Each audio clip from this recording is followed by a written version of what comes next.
चलिए दोस्तों, मैं सभी युवा साथियों को प्रणाम करता हूं। और दोस्तों आज जो है हम यूपीएससी में दोस्तों आज यूपीएससी में दोस्तों 2020 का प्रश्न पत्र फर्स्ट दोस्तों जो पूछा गया है प्रश्न पत्र फर्स्ट में, उसी को देखने वाले हैं दोस्तों। मेंस आंसर राइटिंग मतलब दोस्तों ये जो है मेंस आंसर राइटिंग का एक क्लास है दोस्तों। हम डेली दोस्तों 2 घंटा प्रीलिम टेस्ट सीरीज मतलब दोस्तों फर्स्ट पेपर का 100 क्वेश्चन डेली पढ़ेंगे। इसके बाद दोस्तों सी सेट का कुछ क्वेश्चन पढ़ेंगे दोस्तों। यहाँ जो है मेंस आंसर राइटिंग पढ़ेंगे और इसके बाद दोस्तों पॉलिटी, हिस्ट्री, जियोग्राफी भी हम कुछ पढ़ लेंगे दोस्तों। तो ये डेली का हमारा कार्यक्रम होगा दोस्तों। तो चलिए समय वेस्ट न करते हुए आगे बढ़ते हैं दोस्तों। ये रहा हमारा कहानी दोस्तों। ये जो है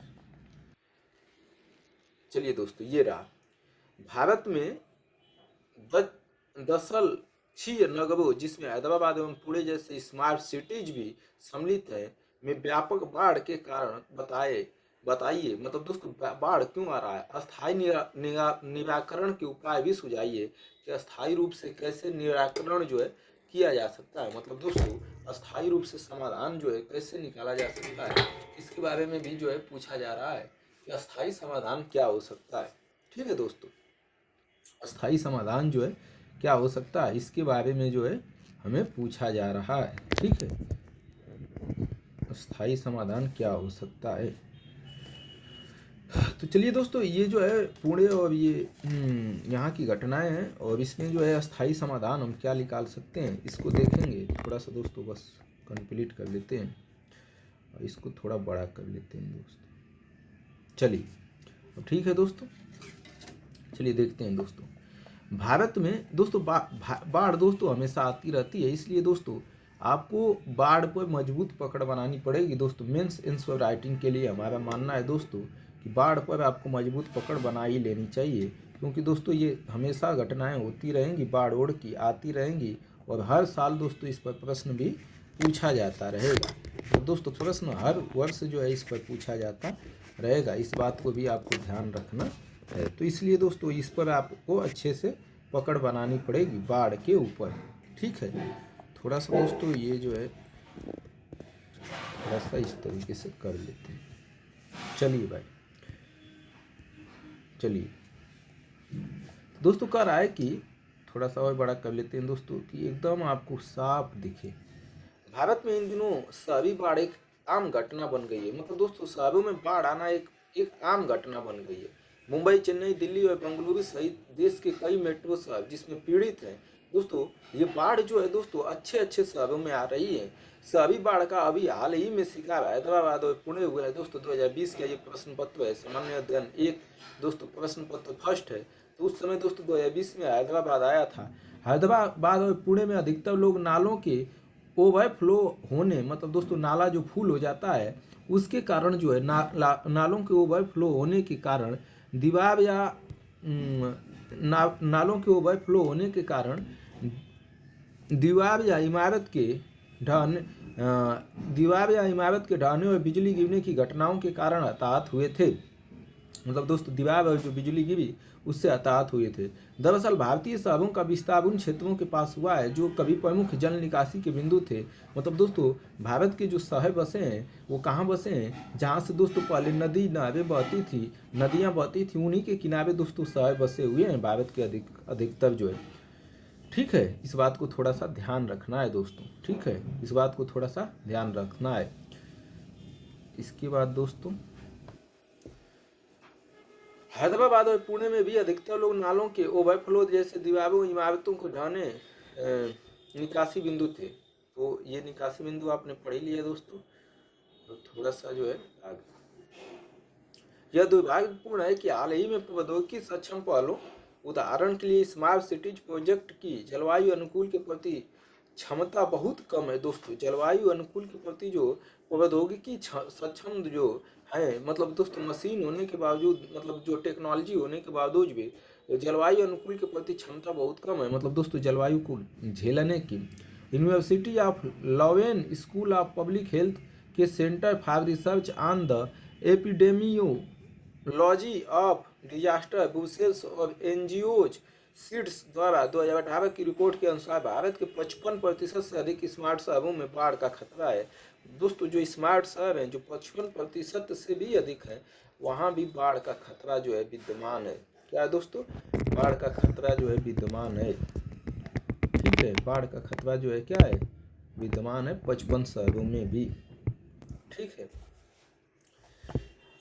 इसके बाद कह रहा है कि अल्पावधि में ही अल्पावधि मतलब कम समय में ही ऊंचे स्थानों से नीचे की ओर जल निकासी के प्राकृतिक मार्ग का पता लगाया जाना चाहिए। मतलब दोस्तों कि पता लगाया जाना चाहिए कि कहाँ से पानी जो है निकल सकता है। दरअसल ऊंचे से नीचे रास्ते में, दरअसल इन मार्गों का तेजी से शहरीकरण के कारण अवरुद्ध या अतिक्रमण होना दोस्तों, ये जो पानी बहने का रास्ता था उसमें शहरीकरण, शहर बसने के कारण जो है लोग उसमें अतिक्रमण कर लिए, मार्ग पर ही घर बना लिए, जिससे शहर गलियों और उप गलियों का संजाल बन गया है दोस्तों। शहर जो है गली गली बन गया है। अब इसके परिणाम स्वरूप बड़े बड़े जो जल ग्रहण क्षेत्र बन गए हैं, बड़े इसके परिणाम स्वरूप बड़े जल ग्रहण क्षेत्र बन गए हैं। मतलब दोस्तों जल वहीं पर आके इकट्ठा हो जाता है। जल ग्रहण क्षेत्र को कम करने के पर विचार किया जाना चाहिए। इसके परिणाम से वर्षा जल का संचय कम से कम हो दोस्तों, वर्षा जल कम से कम इकट्ठा हो और कॉलोनियों का स्तंभों और पंक्तियों के रूप में समुचित विभाजन करने से,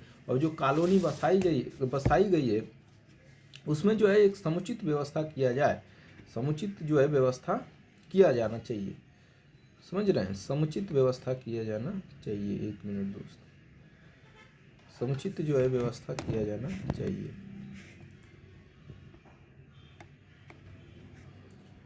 समुचित व्यवस्था किया जाना चाहिए। ठीक है। हाँ, जल ग्रहण क्षेत्र को पुनर्विकास किया जाना चाहिए, पुनर्विकास किया जा सकता है। लंबी अवधि के लिए किसी भी स्थान से वर्षा के पानी को अंतिम डिस्चार्ज स्थान तक बहाने के लिए एक भूमिगत, मतलब दोस्तों अंतिम जो स्थान है वहाँ ले जाने के लिए एक भूमिगत जो है, भूमि के नीचे नीचे, समझ रहे हैं, भूमिगत जल निकासी प्रणाली का निर्माण किया जाना चाहिए, चाहे वह उच्च स्थान पर हो या कम ऊंचाई पर हो। ये जो है ये सब करना जो है हमारे लिए जरूरी है। ठीक है दोस्तों, अगला प्रश्न जो है हम देखते हैं। अगला प्रश्न,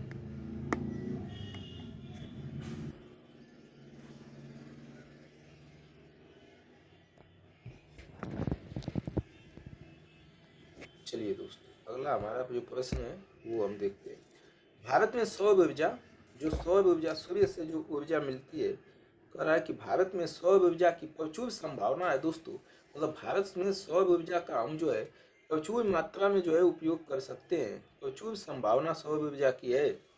हालांकि इसके विकास में क्षेत्रीय भिन्नताएं हैं, लेकिन इसका जो विकास है उसमें क्षेत्र की जो है भिन्नताएं हैं, क्षेत्रीय भिन्नताएं। ठीक है, क्षेत्र में अलग अलग दोस्तों, क्षेत्रों में अलग अलग सूर्य का प्रकाश कहीं कम कहीं ज्यादा है।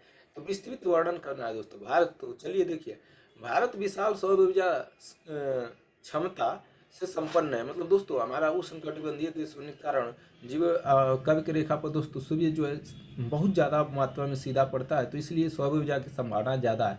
भारत के भूमि क्षेत्र पर प्रतिवर्ष लगभग 5000 ट्रिलियन किलोवाट घंटा सौर ऊर्जा प्राप्त होती है। मतलब इतना ट्रिलियन दोस्तों सौर ऊर्जा हमें क्या होती है, प्राप्त होती है। ठीक है, प्राप्त होती है।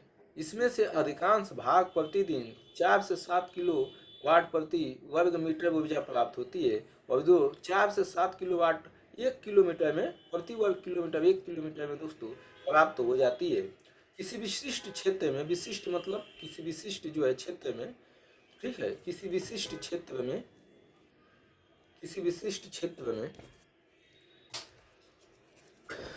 चलिए दोस्तों, किसी विशिष्ट क्षेत्र में सौर ऊर्जा का जो उत्पादन है किसी विशिष्ट क्षेत्र में, किसी जो है विशिष्ट क्षेत्र में सौर ऊर्जा जो है किसी विशिष्ट, मतलब दोस्तों किसी विशिष्ट क्षेत्र में सौर ऊर्जा उत्पादन क्षमता का आकलन भूमि की उपलब्धता, भूमि कितनी उपलब्ध है और सौर विकिरण सूर्य के कितना फैलता है आदि कारणों के आधार पर किया जा सकता है। भारत की कर्क रेखा और भूमध्य रेखा के बीच जो कर्क रेखा है और जो भूमध्य रेखा है, भूमध्य रेखा मतलब 0 डिग्री के बीच उष्णकटिबंधीय स्थिति के कारण इसे बादल और कोहरे से रहित प्रतिवर्ष, मतलब दोस्तों बादल और कोहरा ज्यादा नहीं होता है। समझ रहे हैं? रहित मतलब दोस्तों उससे जो है बादल और कोहरा नहीं होता है। तो रहित कर रहा है कि बादल और कोहरे से रहित प्रतिवर्ष 200 से 300 स्पष्ट सौर प्रकाश दिवस प्राप्त होते हैं। मतलब 365 दिन में दोस्तों 200 से 300 दिन स्पष्ट जो है सूर्य की ऊर्जा प्राप्त होती है। वास्तव में 2011 के दौरान 2011 के दौरान जो है गुजरात, राजस्थान, महाराष्ट्र, मध्य प्रदेश और त्रिपुरा में 300 से अधिक स्पष्ट सौर दिवस देखे गए हैं। मतलब दोस्तों यहाँ तो 300 दिन जो है सूर्य का प्रकाश मिलता रहा। हालांकि 2009 में लगातार 2011 तक भारत के पश्चिमी और मध्य भागों में 200 से अधिक स्पष्ट सौर दिवस देखे गए हैं 2009 से 11 तक। कर आए आगे, यह देखा गया है कि प्रति व्यक्ति बिजली की खपत जो बिजली की खपत है, प्रति व्यक्ति जो है जो बिजली की खपत है भारत में सबसे अधिक है। और इसके दक्षिणी मतलब भारत सबसे ज़्यादा बिजली प्रति व्यक्ति बिजली खपत कर रहा है और दक्षिण और उत्तरी क्षेत्र आते हैं। और दोस्तों इसमें सबसे ज़्यादा दक्षिण और उत्तर के क्षेत्र आते हैं। अधिकांश चिन्हित किए गए सौर हॉटस्पॉट भी इसी क्षेत्र में हैं। अतः इन क्षेत्रों में भी केंद्रीकृत और वितरित सौर ऊर्जा का उत्पादन कर संचरण घाटे को कम किया जा सकता है। हॉटस्पॉट का विवरण क्या है दोस्तों? हॉटस्पॉट जो है बंटवारा है उच्च से अति उच्च सौर ऊर्जा दोस्तों पश्चिम और मध्य भारत के कुछ, पश्चिम मतलब दोस्तों राजस्थान गुजरात वाला क्षेत्र, और मध्य भारत बीच का मध्य प्रदेश के कुछ हिस्से जिसमें छत्तीसगढ़ सहित अधिक क्षमता वाले गुजरात, राजस्थान, मध्य प्रदेश और कर्नाटका, तमिलनाडु शामिल हैं। दोस्तों यहाँ जो है सौर ऊर्जा आपको ज़्यादा मिलेगी। उच्च सौर ऊर्जा दोस्तों उत्तर पूर्वी पहाड़ी क्षेत्र मिजोरम और त्रिपुरा के कुछ हिस्से भी हैं। और कम सौर ऊर्जा दोस्तों जहाँ कम सूर्य का प्रकाश मिलता है। जनवरी, फरवरी, जुलाई, नवंबर, दिसंबर के दौरान लगातार बादल, कोहरे और धुंध से ढका रहने वाला भारत का गंगा का मैदान दोस्तों उत्तर भारत जो है। निम्न सौर ऊर्जा दोस्तों कहाँ मिलता है? तो पश्चिमी हिमालय श्रेणी सहित अपेक्षाकृत अधिक सौर ऊर्जा वाली घाटियाँ हैं। तो ये था दोस्तों इसका बंटवारा। अगला प्रश्न है, भारत के वन मतलब पेड़ पौधे, भारत के वन संसाधन की स्थिति एवं जलवायु परिवर्तन पर उनके परिणामी प्रभावों का परीक्षण कीजिए। भारत है दोस्तों उसमें वन संसाधन जो है, पेड़ पौधे जो है उनकी स्थिति क्या है और जलवायु परिवर्तन में उनकी क्या भूमिका है और क्या प्रभाव पड़ता है, इस पर जो है हमें करना है। तो वन और जलवायु परिवर्तन आपस में अंतर संबंधित है दोस्तों। मतलब वन होगा दोस्तों जहाँ वन ज़्यादा होते हैं वहाँ वर्षा ज़्यादा होती है। तो वस्तु वर्षा जो है, जलवायु जो परिवर्तन है दोस्तों, सूखा, बाढ़ की स्थिति, वो जो है वन पेड़ पौधों पर निर्भर करता है। वनों ने सदियों से पृथ्वी की जलवायु, वर्षा, भूजल, मृदा को नियंत्रित किया है। मतलब बहुत पहले से ही जो है जलवायु को, वर्षा जल को, भूजल और मृदा को नियंत्रित किया है। मतलब दोस्तों वर्षा, पेड़ पौधे जो हैं जलवायु को, वर्षा को और भूमि के नीचे के जल को और मृदा को, मिट्टी को नियंत्रित करते हैं दोस्तों। पेड़ पौधे नहीं होते हैं दोस्तों तो समुद्र के किनारे जो है मिट्टी कटाव ले लेती है, कट जाती है। वनों की बात को सर्जन क्रिया ऑक्सीजन और कार्बन डाइऑक्साइड के संतुलन में नियामक की भूमिका निभाती हैं। और दोस्तों जो ये क्रिया करते हैं कार्बन डाइऑक्साइड की, उससे जो है दोस्तों ये जो है क्रिया जो है इनको जो है हवा को साफ रखने में महत्वपूर्ण भूमिका कर सकते हैं कि निभाती है, महत्वपूर्ण भूमिका निभाती है। ठीक है, कोई दिक्कत तो नहीं होना चाहिए जहाँ तक हमें उम्मीद है।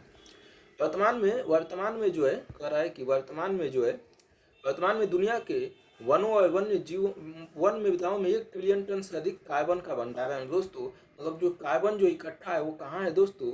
वन मृदाओं दोस्तों, जहाँ वन की मृदा है वहाँ पर, मतलब दोस्तों पेड़ पौधे के नीचे जो मिट्टी है वहाँ पर 1 ट्रिलियन से अधिक जो है इकट्ठा है। वायुमंडल में उपलब्ध कार्बन का 2 गुना, जो कार्बन है उसका 2 गुना है। जबकि वनों की कटाई लगभग 20%, वनों की जो कटाई है लगभग 20% ग्रीन हाउस गैसों के उत्सर्जन के लिए उत्तरदायी है। मतलब दोस्तों अगर वनों को काटा जाएगा तो 20% एक्स्ट्रा ग्रीन हाउस गैस उत्सर्जन होगा। वैज्ञानिकों के अनुसार यदि पृथ्वी का औसत तापमान पूर्व औद्योगिक काल, उद्योग धंधा जब नहीं लगे थे उससे पहले जो है तापमान जो है के सापेक्ष 2.5 डिग्री सेल्सियस था। मतलब दोस्तों उससे जो है 2.5 डिग्री सेल्सियस या उससे अधिक होता था दोस्तों।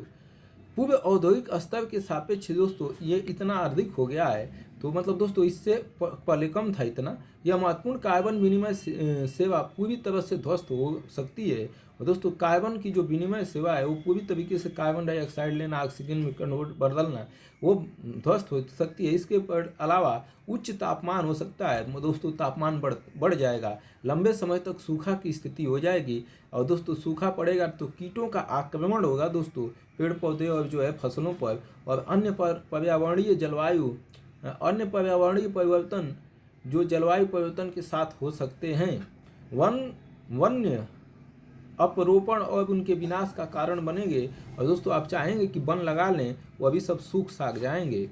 केंद्रीय वन पर्यावरण और जलवायु परिवर्तन मंत्रालय द्वारा जारी द्विवार्षिक भारत वन स्थिति रिपोर्ट 2019 में कहा गया है कि भारत ने अपनी कुल वन और वृक्षावरण में 24.56% की वृद्धि हासिल की है 2019 के अनुसार। मतलब दोस्तों इतना प्रतिशत जो है वन अधिक लगाए गए हैं। भारत अब दुनिया में वन क्षेत्र में वार्षिक शुद्ध वृद्धि के मामले में तीसरे स्थान पर है। मतलब वनों को तेजी से लगा रहा है। देश के भौगोलिक क्षेत्र का कुल वन और वृक्षारोपण 14.56% है। कुल वन आवरण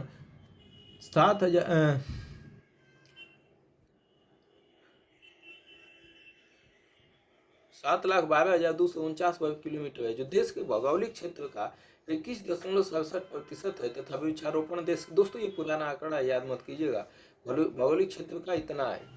पिछले 150 वर्षों में वनों की कटाई ने वायुमंडल में CO2 की मात्रा लगभग 30% की वृद्धि की। दोस्तों वन 150 सालों में जो वन काटे गए हैं वो जो है कह रहा है कि 150 वर्षों में वनों की कटाई ने CO2 जो कार्बन डाइऑक्साइड है उसका लगभग 30% मात्रा की वृद्धि की है। साथ ही इसमें जीन प्रजाति और पारिस्थितिक तंत्र के नुकसान में एक बड़ी भूमिका निभाई है। अगला प्रश्न है दोस्तों, क्या भारत में 18वां प्रश्न, क्या भारत में विविधता एवं बहुलवाद वैश्वीकरण के कारण संकट में है? औचित्यपूर्ण उत्तर दीजिए। मतलब दोस्तों जो विविधता है भारत में, खान पान, रहन सहन और बहुलवाद जो अनेकता है दोस्तों, वो पूरी दुनिया में ग्लोबलाइजेशन होने के कारण दोस्तों संकट में खत्म होने वाली है। विविधता हमारे भारत की, जैसे अलग भाषा, अलग रहन सहन, अलग त्योहार, वो सब खत्म हो जाएगी, सब एक हो जाएगी वैश्वीकरण होने के कारण। इसकी औचित्यपूर्ण उत्तर देना है दोस्तों। चलिए, भारत एक बहुभाषी, बहुधार्मिक और बहुजातीय विविधता वाला देश है। भारत में दोस्तों बहुत सी भाषा बोलने वाले, बहुत से धर्म और जाति को मानने वाले, बहुत से जाति वाली विविधता वाला देश है। भारत के अस्तित्ववाद के अर्थ में आधुनिक भारत व्यापक स्तर पर सांस्कृतिक विविधता का एक बहुलवादी समाज है। दोस्तों भारत को अगर जानना है तो यहाँ सांस्कृतिक रूप से बहुत ज़्यादा भिन्नता दिखेगी। परिणाम स्वरूप यह एक ऐसी राष्ट्रीयता का समर्थन करता है जो न तो पूरी सार्वभौमिकता प्रदर्शित करने के लिए स्थापित की गई हो, जो चीज़ों को पूरी तरह से एक समान बनाने की प्रक्रिया से, मतलब दोस्तों पूरी तरीके से एक तरीके से नहीं बनाता है, और न ही किसी व्यक्ति समूह या समुदाय के हितों को ध्यान में रखकर स्थापित की गई है। और दोस्तों ये जो है हित व्यक्ति, समुदाय और हित का भी ध्यान नहीं रखा गया है। हालांकि इस पर वैश्वीकरण का प्रभाव पड़ रहा है दोस्तों, ग्लोबलाइजेशन। दोस्तों अब पहले हम धोती कुर्ता अलग अलग अपने धार्मिक पोशाक पहनते थे बोरिका, लेकिन अब दोस्तों हम वैश्वीकरण जीन्स पैंट सब लोग पहन रहे हैं, तो यही वैश्वीकरण का प्रभाव है। फिर भी सामाजिक सामंजस्य की संस्कृति ने भारतीय समाज को अद्वितीय बना रखा है। फिर भी दोस्तों समाज में जो है संस्कृतियाँ को समझने, दोस्तों जो समाज में संस्कृतियों को समझने, अन्य संस्कृतियों को समझने में महसूस करने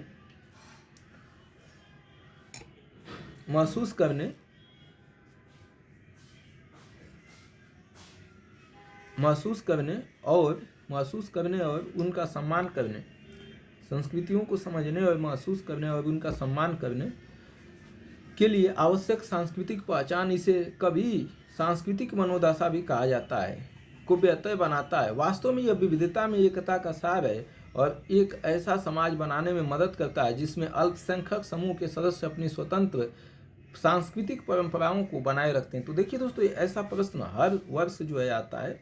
मतलब मुझे नहीं लगता है कि किसी साल जो है ऐसा प्रश्न छोड़ता हो। मतलब हर साल जो है ऐसे प्रश्नों को यूपीएससी जो है रखती है, तो थोड़ा सा इसको अच्छे तरीके से ध्यान रखना है। मेरे हिसाब से किसी भी साल दोस्तों ऐसे प्रश्नों को नहीं छोड़ रही है यूपीएससी। देखिए उसी से संबंधित एक और प्रश्न आ गया, ठीक उसी से संबंधित है दोस्तों। 19वां प्रश्न, रीति रिवाज एवं परंपराओं द्वारा रीति रिवाज जो है और जो परंपराएं द्वारा तर्क जो है उसको दबाने से प्रगति विरोध उत्पन्न हुआ है, प्रगति का जो है विरोध हुआ है, प्रगति जो है नहीं हो पा रही है, उत्पन्न हुआ है, क्या आप इससे सहमत है? जो हम रीति रिवाज है, परंपरा है, उसमें तर्क से दबाने पर दोस्तों, जैसे बाल विवाह था, विधवा विवाह था, नहीं, जैसे सती प्रथा था दोस्तों, जो परंपराएं चली आ रही थी उन्हें तर्क के द्वारा दबाया जाना, मतलब दोस्तों आप जो है बोलते हैं ना कि दीपावली में पटाखा ना पड़काया जाए, तो दोस्तों ये मान लीजिए कुछ सालों की परंपरा बनी हुई थी, लेकिन हम तर्क देते हैं कि इससे वायु प्रदूषण होता है, तो उससे दबाने से प्रगति विरोध उत्पन्न हुआ है। जो हमारा प्रगति हो रहा था उसमें जो है विरोध हो रहा है। क्या आप इससे सहमत हैं दोस्तों? इस पर जो है बात करना है। तो चलिए, रीति रिवाज पारंपरिक और व्यापक रूप से स्वीकार किए जाने वाले ऐसे रूढ़िवादी व्यवहार। रीति रिवाज मतलब दोस्तों पुराने हमारे माता पिता के जमाने से चले आ रहे हैं। रूढ़िवादी मतलब दोस्तों समाज में जो है कुछ नुकसान पहुंचा रहे हैं, जो स्पष्ट रूप से किसी विशेष समाज द्वारा परिभाषित होते हैं, किसी विशेष समाज द्वारा दोस्तों, जैसे महिलाओं को भूमिका में रखना, इस तरीके से। जबकि परंपराएं इस रीति रिवाज या मान्यताओं की पीढ़ी दर पीढ़ी स्थानांतरित करने से संबंधित है।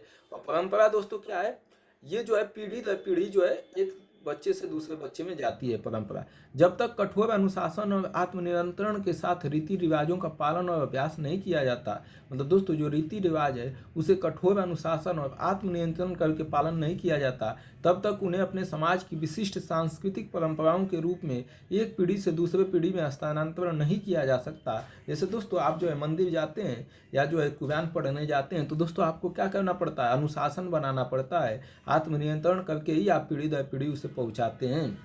और इसका अर्थ यह है कि इन पर कुछ सीमाएं आरोपित होती हैं और इस पर कुछ सीमा भी होती है, इनमें परिवर्तन की कोई संभावना नहीं होती है। यह रीति रिवाज और परंपराओं की सबसे बड़ी ताकत के साथ साथ सीमा अर्थात बाधा भी है। यह बाधा क्यों है? दरअसल परिवर्तनों का स्वागत बिल्कुल भी नहीं किया जाता है। जो परिवर्तन समाज में किया जाता है उसका स्वागत बिल्कुल भी नहीं किया जाता है, भले ही उनका महत्व कितना भी क्यों ना हो। कभी कभी वे इतने कठोर होते हैं कि कोई भी कारण उन्हें बदलने में लगभग असहाय दिखाई देता है। दोस्तों परंपराएं कुछ इतनी ज़्यादा जो है मजबूत हो चुकी होती हैं कि कोई भी कारण उन्हें बदल नहीं पाता है। जैसे दोस्तों अपनी जातियों में शादी करना, अपने धर्मों में शादी करना, तो दोस्तों कई बार ये चीज़ें बदल नहीं पा रहे हैं, लगभग असहाय दिखाई देती है। रीति रिवाज और परंपराओं के नाम पर सामाजिक समारोहों को प्रोत्साहन करना, जो सामाजिक समारोह हैं दोस्तों उसमें प्रोत्साहन करना और उन्हें सबके ऊपर मानने से कोई नुकसान नहीं है और सबको मानने से भी कोई नुकसान नहीं है। यह केवल काल्पनिक वर्चस्व को साबित करने के कारण के सिद्धांतों को शून्य करने का एक प्रयास है। ऐसी सोच का कोई अनुभवजन्य प्रमाण नहीं है जो उनकी विशेष धार्मिकता को दर्शाता हो। इसके अतिरिक्त जीवन में संकट की स्थिति, जीवन जो है संकट की स्थिति और आस्था से परस्पर संबंध होने के कारण दोस्तों जब हम संकट में पड़ते हैं तो क्या है, भगवान को याद करते हैं, आस्था दोस्तों, समझ रहे हैं, पथ भ्रष्ट किए जाने की संभावना बनी रहती है। तो जीवन में संकटपूर्ण स्थिति और आस्था से संबंध होने के कारण पथ भ्रष्ट मतलब रास्ता भटकने की संभावना बनी रहती है, जिससे प्रगति विरोध एजेंडे का प्रसार होता है दोस्तों। अब इससे जो है हमारी जो प्रगति होनी चाहिए वो जो है रुक जाती है। जैसे दोस्तों आपको संकट आपके जीवन में आ गया और अब दोस्तों भगवान के भरोसे बैठे हैं कि जैसे दोस्तों भगवान आएंगे ठीक करेंगे, तो दोस्तों इससे क्या होगा कि आप खुद प्रयास नहीं करेंगे और खुद प्रयास नहीं करेंगे तो आपकी प्रगति हो ही नहीं सकती है। रीति रिवाज और परंपराओं को प्रगति विरोधी मतलब प्रगति का विरोध करने वाला, अज्ञानता मतलब दोस्तों रीति रिवाज को अज्ञानता और विश्वासहीनता का कारण बनने के बजाय लोगों को तर्क संगत बनाने की आवश्यकता है। रीति रिवाज और परंपराओं को भी तर्क के अनुसार जोड़ने की जरूरत है। और दोस्तों लास्ट प्रश्न हमारा है, भारत में डिजिटल पहल ने किस प्रकार से देश की शिक्षा व्यवस्था के संचालन में डिजिटल जो शिक्षा है दोस्तों, भारत में जो डिजिटल पहल हो गया है, मतलब दोस्तों यूपीआई तमाम डिजिटली तरीके से हम जुड़ गए हैं दोस्तों, मोबाइल से फोन रेलगाड़ी देखने में, तो किस प्रकार देश की शिक्षा व्यवस्था के संचालन में योगदान किया है दोस्तों। डिजिटल जो मोबाइल से लाइव पढ़ते हैं वो शिक्षा व्यवस्था को कैसे जो है योगदान दिया है, विस्तृत उत्तर देना है 250 शब्दों में 15। सदी के अंत तक भारत के शिक्षा क्षेत्र में एक विशाल परिवर्तन देखा गया है और यह क्षेत्र तीव्र गति से विकसित भी हो रहा है। शिक्षा में आईसीटी के क्षेत्र में कई पहलें की गई हैं, जैसे छात्रों और शिक्षकों के लिए आईसीटी पाठ्यक्रम का विकास और प्रसार, 9वीं कक्षा के लिए ICT पाठ्यपुस्तक, साइबर सुरक्षा और सुरक्षा दिशा निर्देश, स्वयं प्रभावी DTH टीवी चैनल। दोस्तों ये चैनल है जहाँ आप टीवी में देखते हैं। किशोर मंच दोस्तों, ऑल इंडिया ऑडियो वीडियो उत्सव, ICT मेला और स्कूल के शिक्षकों को राष्ट्रीय ICT पुरस्कार, छात्रों शिक्षकों और शिक्षक, मतलब दोस्तों ऑनलाइन जो हम शिक्षा ले रहे हैं उन सब की बातें कर रहा है। इसकी बात कर रहा है कि प्रशिक्षकों